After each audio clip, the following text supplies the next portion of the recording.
నమస్కారం.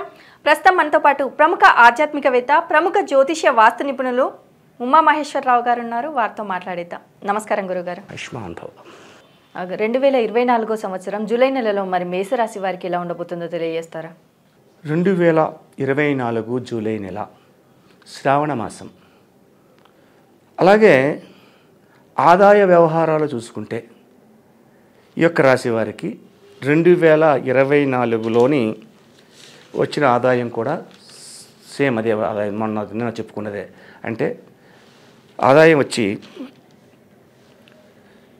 8, వ్యయం వచ్చి 14, రాజపూజ్యం 4, అవమానం 3. ఈ రకంగానే ఉంది. కానీ జూలై నెలలోని ఈ రాశి వారికి అత్యధికమైన ఉల్లాసవంతమైనటువంటి పరిస్థితులు కనబడుతుంటాయి. ఈ శ్రావణ మాసం అంతా కూడా ఆనందదాయకమైన పరిస్థితుల్లోని మేషరాశి వారు ఉంటారు. విద్యార్థులకు చదువు యందు ఆసక్తి పెరిగిపోద్ది. అంటే ఎప్పుడూ చదవాలి అనుకుంటారు. ఎంత చదవడానికి ఇష్టం లేని వాడైనా కూడా చదువు మీద ఎక్కువ శ్రద్ధ చూపిస్తారు. వీళ్ళకి చాలా బాగుంది. విద్యార్థులు, చదువుకునే అమ్మాయిలు కానీ అబ్బాయిలు కానీ చాలా ఉన్నతమైన స్థానానికి, ఉన్నతమైన శ్రేణిని పొందుతున్నారు. అటువంటి పరిస్థితిని వీళ్ళు పొందుతున్నారు కాబట్టి యోగదాయకమైన స్థితిని కలిగిస్తున్నది అని చెప్తుంది. అలాగే ఈ యొక్క రాశి వారికి రవి యోగకారకుడుగా మారాడు. రవి యోగకారకుడుగా మారాడు అంటే పంచమాధిపత్యాన్ని వహించిన వాడు, మేషరాశికి పంచమ స్థానాధిపతి రవి. అది యోగకారకుడుగా మారాడు. కాన్ఫిడెన్స్, నేను ఏ పనైనా చెయ్యాలి అనే పట్టుదల, ఆ పట్టుదల కలిగినందువల్ల ప్రతి పని యందు కూడా నిమగ్నత చెంది విజయాన్ని పొందుతున్నారు. అనంతమైన విజయాన్ని పొందుతున్నారు. వ్యాపార రంగంలో ఉన్న వాళ్ళు కూడా అనంతమైన విజయాన్నే పొందుతారు. ప్రతి వ్యాపారం, ఆ వ్యాపారం అని ఈ వ్యాపారం అని కాదు, ఎక్కువగా ముత్యాలు అమ్మేవారు ఎవరైతే ఉన్నారో, రత్నాలు ముత్యాలు అమ్మేవారు ఎవరైతే ఉన్నారో వాళ్ళకి అత్యంతమైన శుభదాయకమైన పరిస్థితులు కలిగిస్తూ ఉంటారు.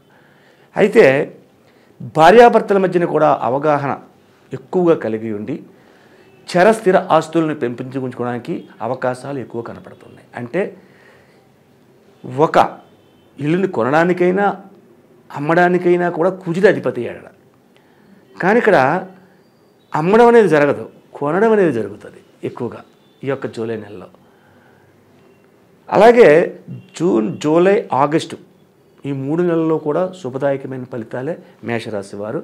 ఏ విషయంలోని కొనుగోలు విషయంలో అమ్మరాలన్నీ ఉండవు.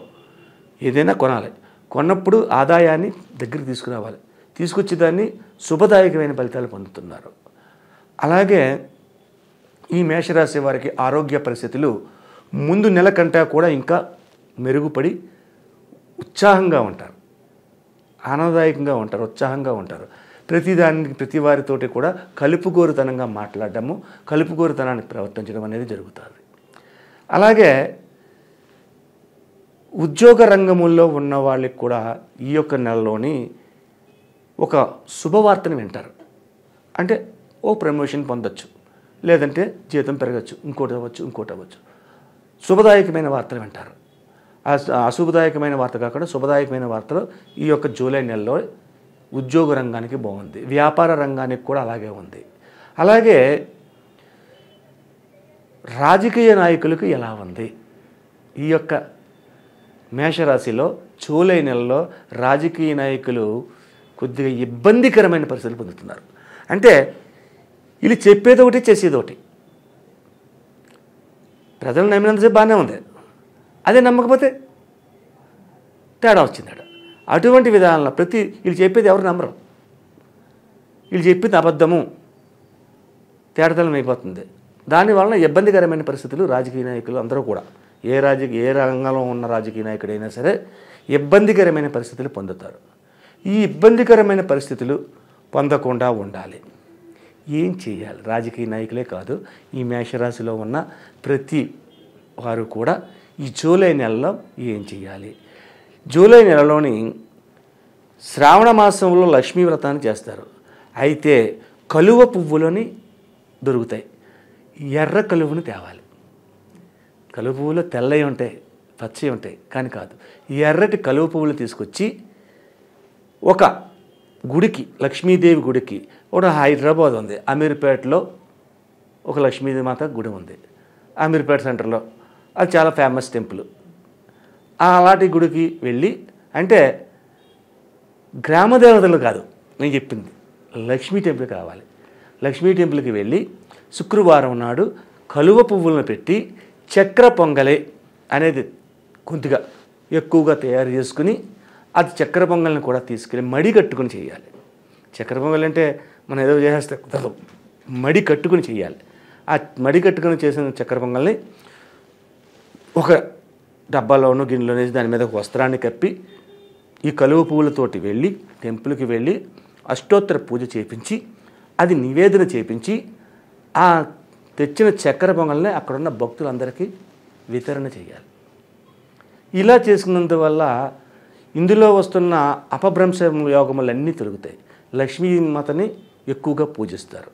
అలాగే ప్రతి సోమవారం నాడు శివాలయానికి వెళ్ళి శివుడికి అభిషేకం చేయించుకోవాలి. సంధ్యా సమయంలో మళ్ళా శివాలయానికి వెళ్ళి పంచముఖ పాలదీపం అని చెప్పి ఉంటుంది. ఈ పంచముఖ పాలదీపాన్ని వెలిగించి ఆ చెట్టు దగ్గర పెట్టి తన కోరికలను చెప్పి ఒక మర్రి ఆకు కానీ, రావి ఆకు కానీ, తవలపాకు కానీ తీసుకొచ్చి అది ఎదుర్కొంటా వేసి దీపానికి అక్కడ ఎండి ఖర్జూరపు పండు అని చెప్పేసి ఉంటుంది. ఎండి ఖర్జూరం అని చెప్పేసి ఉంటుంది. ఆ ఎండి ఖర్జూరపు పండు అక్కడ పెట్టి నివేదన చేయాలి. నివేదన చేసి మనసులో ఉన్న కోరికలను చెప్పి మళ్ళా శివాలయం లోపలికి వెళ్ళి ఆ శివాలయం దగ్గర కూర్చొని రామనామ జపం చేయాలి. శ్రీరామ జయ రామ జయ జయ రామ.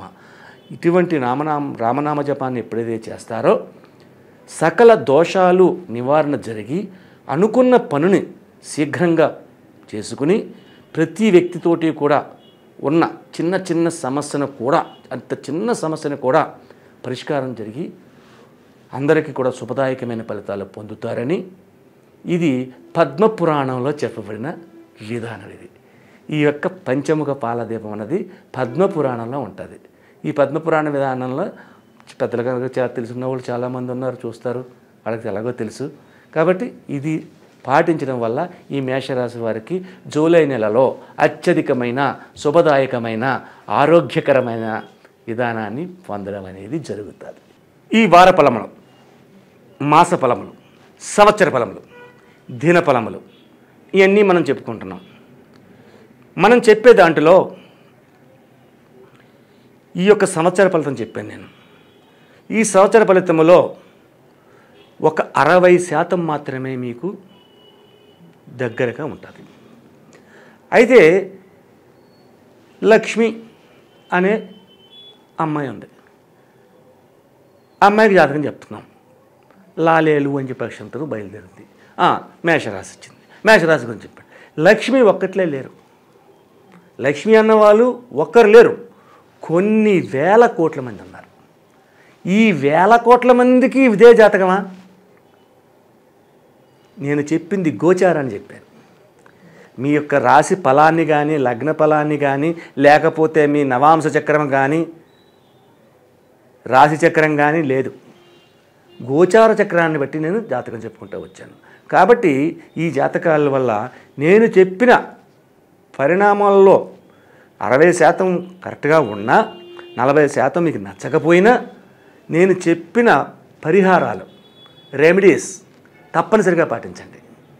లేదు మన పూర్తి జాతకాన్ని తెలుసుకోవాలి అని అంటే పర్సనల్గా కలవాలి. పర్సనల్గా కలిస్తే దానికి వచ్చిందంటే మీ రాశి, నవాంశ, ద్రేక్కాణం అనే చక్రాలు 8 చక్రాలు ఉంటాయి. ఈ 8 కుండలన్నీ పరీక్షిస్తాం. అది మీ జాతకమే. మీ నాడి బొటనవేలి ముద్రను తీసుకుంటాం, మీ హస్త రేఖలను చూస్తాం, మీ ముఖ కవళికలు చూస్తాం, ఫేస్ రీడింగ్, మీ న్యూమరాలజీని తీస్తాం.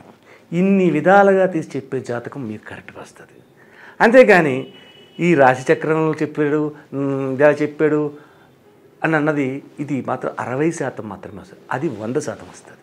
కాబట్టి ప్రతి ప్రేక్షకులందరూ కూడా దీనిని గమనించి పర్సనల్గా కలవడం కానీ, లేకపోతే ఫోన్లో తెలుసుకోవడం కానీ చేయడం వలసిందిగా కోరుతున్నాం. ఆయుష్మాన్ భవ. అలాగే గురువుగారు, మీరు గనక గురువు గారిని పర్సనల్గా కలవాలి అనేసి అనుకుంటే కింద స్క్రోల్ అవుతున్న నెంబర్కి కాల్ చేసి గురువుగారి అపాయింట్మెంట్ తీసుకోవచ్చు. సో ఇంకా లేట్ ఎందుకు, ఆలస్యం చేయకుండా గురువుగారికి కాల్ చేసేయండి. Thank you so much.